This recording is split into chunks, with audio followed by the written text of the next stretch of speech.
Ito. May 1. Oh, daming tao.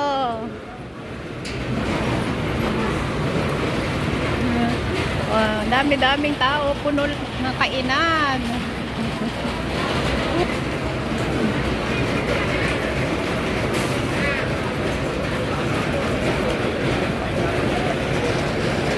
Naglabasan lahat ng mga people of the world.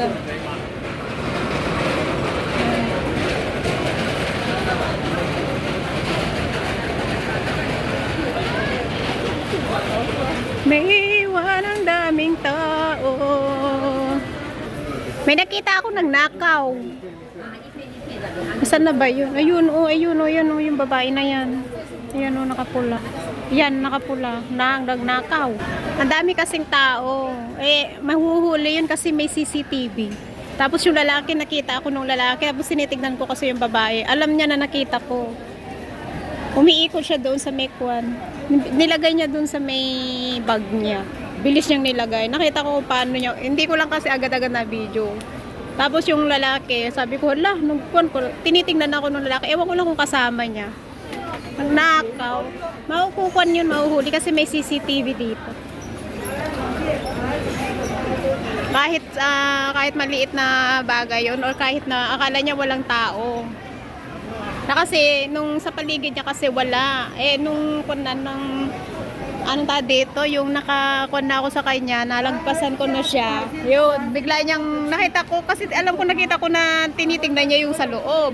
Tapos nung akala ko ibabalik niya doon sa may kuan ba, estante. Tapos bigla niyang kuan, pasimple siyang binis niyang nilagay sa bag niya. Tapos pasimple na siyang naglalakad. Ayun, umiikot na naman. Tapos nakita ko yun, nakita rin ako nung lalaki kasi nga nakitang-kita ko yung paglagay niya sa bag. Mahuhuli din yun kasi lahat dito may kwan eh, may CCTV dito. Kahit anong gawin niya, mahuhuli yun. Akala niya siguro wala eh, nakatutok lahat kaya ng CCTV dito. Nakakalok. Huli siya.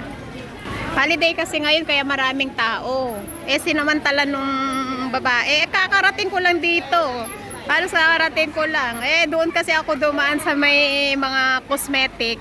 Dumaan ako doon kasi walang masyadong kwan pa. Eh nakita ko. Eh di wow. Baka kasama nung kwan. Sabi ko hala. Sabi nung lalaki, tinitingnan ako ng lalaki. Di ba sinundan ko nga. Tapos mamaya-maya yung lalaki nasa kwan andoon din. Ewan ko lang kung magkasama sila. Sige guys, magkukon muna ako ha. Mamaneke oh. Wala pa ako nabili, kakarating ko lang. Salamat. Thanks for watching. I love you all. Daming tao.